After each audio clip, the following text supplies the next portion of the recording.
पिछले वीडियो में हमने देखा था कि मैरी क्यूरी ने कितनी दिक्कतों से गुजरकर पोलोनियम और रेडियम इन दो एलिमेंट्स की खोज की थी, जिसकी वजह से पूरी दुनिया में मेडिकल फील्ड से लेकर स्पेस सेक्टर तक एक बहुत बड़ा रिवॉल्यूशन देखने मिला।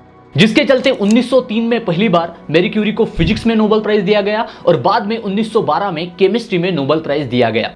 लेकिन दोस्तों आगे चलकर अनफॉर्चुनेटली इसी रेडियम के डिस्कवरी की वजह से मैरी क्यूरी को खुद की जान गंवानी पड़ी। दोस्तों ये बहुत ही इंटरेस्टिंग कहानी है जिसे मैंने इस वीडियो में एक्सप्लेन किया है, जिसकी लिंक आपको नीचे डिस्क्रिप्शन में मिल जाएंगी, जिसे आप ये वीडियो देखने के बाद देख सकते हो। आज के वीडियो की कहानी शुरू होती है रेडियम के डिस्कवरी के बाद। जब मैरी क्यूरी ने रेडिएशंस की डिस्कवरी की तब उसने एक रिसर्च पेपर ये पब्लिश किया था कि रेडिएशंस के थ्रू कैंसर सेल भी मार सकते हैं। लेकिन लोगों ने इस पेपर से ये इंटरप्रेट किया कि रेडियम ह्यूमन बॉडी के लिए अच्छा है और लिटरली सभी प्रोडक्ट्स में रेडियम का इस्तेमाल किया जाने लगा। लोगों को यह पता नहीं था कि जो आज उनको साइंस का एक अजूबा लग रहा है वही आगे जाके उनके मौत का कारण बनेगा। यूएस रेडियम कॉर्प नाम की एक कंपनी थी जो घड़ियों के डायल्स को रेडियम से पेंट करते थे ताकि वो रात को चमक सके। इस काम के लिए उन्होंने यंग लड़कियों को हायर किया था जो आगे चलकर इतिहास में रेडियम गर्ल्स नाम का सबसे डरावना चैप्टर बन गया। नमस्कार, मैं मोहित और आज के इस वीडियो में हम इसी कहानी को जानने की कोशिश करेंगे।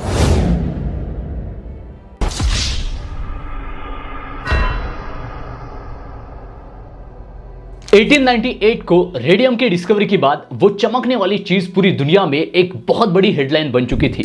वो silvery white radio active element अपने अद्भुत ग्लो की वजह से पूरी दुनिया में वैज्ञानिकों से लेकर सामान्य नागरिकों तक सभी को अचंभित कर रही थी। लोग रेडियम को एक मिरेकल सब्सटेंस की तरह देख रहे थे जिसका पोटेंशियल लिमिटलेस था। आपको याद होगा मैंने पिछले वीडियो में कहा था मैरी क्यूरी ने जानबूझकर रेडियम को अपने नाम पे पेटेंट नहीं किया था ताकि इस एलिमेंट पर कोई भी फ्रीली रिसर्च कर सके। लेकिन दोस्तों इस पर किसी भी तरह के लिमिटेशंस ना होने की वजह से और इसके फैसिनेटिंग ग्लो की वजह से इसे कमर्शियली हर एक प्रोडक्ट में इस्तेमाल किया जाने लगा। डॉक्टर्स इसका इस्तेमाल कैंसर सेल को ट्रीट करने से लेकर ट्यूबरकुलोसिस तक और रूमेटॉइड हाइपरटेंशन कफ साइरप से लेकर फीवर को ट्रीट करने तक सभी रोगों के इलाज में करने लगे। 1906 में US food and drug administration के किसी भी रूल के अंडर रेडियम के इस्तेमाल पर कोई भी लिमिटेशंस नहीं थी, ओनली बिकॉज रेडियम एक नेचुरल एलिमेंट था। लेकिन इसके खतरनाक इफेक्ट्स का लोगों को जरा भी अंदाजा नहीं था। रेडियम को सिर्फ मेडिसिन में ही इस्तेमाल नहीं किया जाता था बल्कि पूरा मार्केट रेडियम से भरे प्रोडक्ट से उभर रहा था, जिसमें radium containing toothpaste, bath product, hair lotions, cigarette, eye drops, अलग अलग वेराइटी के फेस क्रीम जो लोगों को एक रेडियंट ग्लो प्रॉमिस करते थे, specially design drinking water bottle जो पानी में रेडिएशंस को मिक्स करते थे। ऐसे लिटरली हजारों प्रोडक्ट्स में रेडियम मिक्स करके मार्केट में बेचा जा रहा था। इनफैक्ट ऐसे स्पेशली डिजाइन किए गए होटल्स थे जहां पे लोगों को लिटरली रेडियम बाथ ऑफर किया जा रहा था। वर्ल्ड वॉर 1 के दौरान जब सैनिक फील्ड पर लड़ रहे थे तो उनको एक बहुत बड़ी दिक्कत का सामना करना पड़ रहा था। उनके पास की हाथ में बंधी जो घड़ियां थी वो रात में किसी काम की नहीं थी। अंधेरे की वजह से रात के समय का अंदाजा ही नहीं लगता था। तो इस मुश्किल का हल निकालने के लिए यूएस रेडियम कॉर्पोरेशन नाम की एक नई कंपनी उभर के आई, जिन्होंने रेडियम बेस एक नए पेंट का आविष्कार किया जिसे अंडार्क नाम दिया गया। इस पेंट को wrist watches, clocks, aeroplane instrument और बाकी कई मिलिट्री इक्विपमेंट्स में इस्तेमाल किया जाने लगा। रेडियम कंटेंट में जिंक सल्फाइड मिक्स किया जाता था जिसकी वजह से एक रेडियंट ग्लोइंग इफेक्ट तैयार किया जाता था। उस कंपनी का स्लोगन था Undark the light that never dies, क्योंकि रेडियम एक इटर्नल लाइट सोर्स था। प्रोडक्ट की डिमांड बहुत ज्यादा होने की वजह से यूएस रेडियम कॉर्पोरेशन सैकड़ों यंग लड़कियों को अपनी फैक्ट्रीज में काम पे रखता है, जिनमें ज्यादातर लड़कियों की एज 15 से 20 साल के बीच में थी।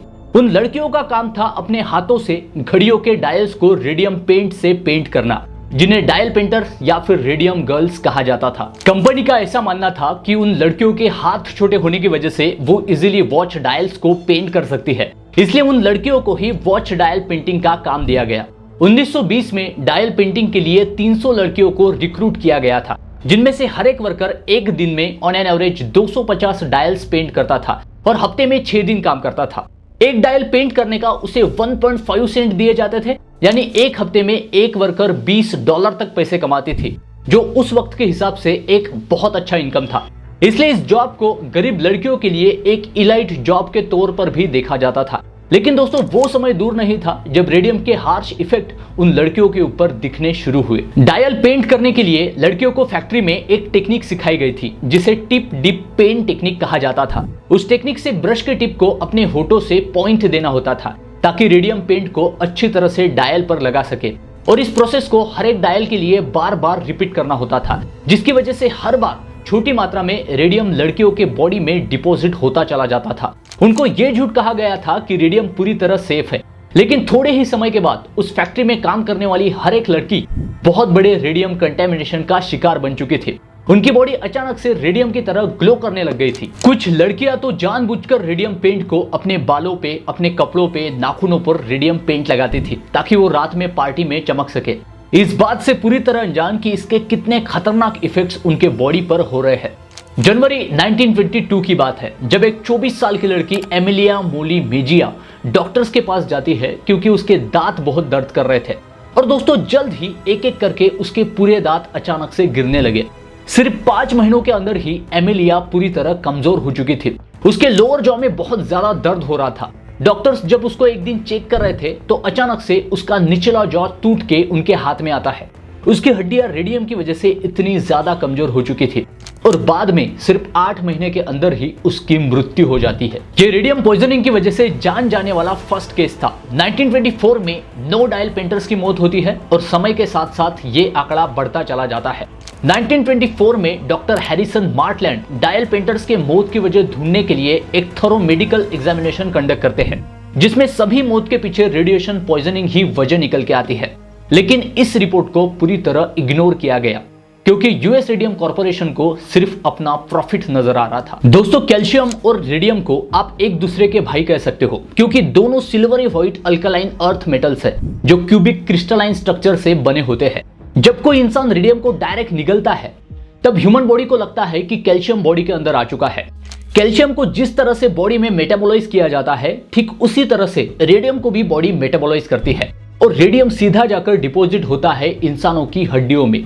जिस तरह से कैल्शियम हड्डियों को स्ट्रॉन्ग करने का काम करता है, उसके बिल्कुल अपोजिट रेडियम बोन सेल को मारने का काम करता है। जैसा कि मैरी क्यूरी ने हमें बताया था कि रेडियम की हाफ लाइफ 1600 साल है, तो इसका मतलब है एक बार अगर रेडियम हड्डियों में डिपॉजिट होता है तो वो जिंदगी भर हार्मफुल रेडिएशंस इमिट करते रहेगा, यानी इसके पॉइजनस इफेक्ट से बचना इम्पॉसिबल है। एक 18 साल की लड़की थी ग्रेस फ्रायर, जो बाकी लड़कियों की तरह ही डायल पेंट करने का काम करती थी। जल्द ही उसे भी रेडिएशंस के खतरनाक सिम्टम्स दिखना शुरू होते हैं, लेकिन Grace Fryer US Radium Corporation के against New Jersey occupation injuries law के अंडर केस फाइल करती है, लेकिन उस केस को भी कोई लॉयर लड़ने को तैयार नहीं था। डॉक्टर हैरिसन मार्टलैंड ने जो मेडिकल एग्जामिनेशन किया था उसमें यह पता चलता है कि जिन लड़कियों की रेडियम पॉइजनिंग की वजह से मौत हुई है उनकी हड्डियां तक रेडिएशंस की वजह से चमक रही है।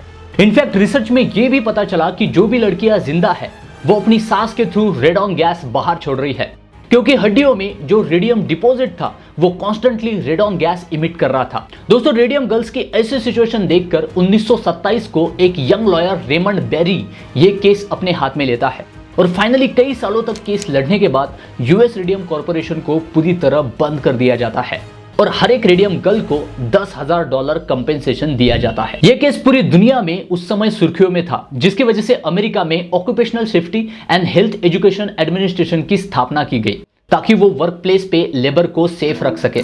दोस्तों, आज के इस कहानी में हम यही रुकते हैं। अगर आपको ये वीडियो इन्फॉर्मेटिव लगा हो तो वीडियो को लाइक कीजिए। इसी तरह के इंटरेस्टिंग टॉपिक्स पर वीडियो देखने के लिए इस चैनल को सब्सक्राइब कीजिए। मैरी क्यूरी की एलिमेंट्स को खोजने की डिटेल जर्नी जानने के लिए साइड में दिए गए वीडियो पर क्लिक कीजिए। हम जल्द ही मिलते हैं अगले वीडियो में एक नए इंटरेस्टिंग टॉपिक के साथ। जय हिंद।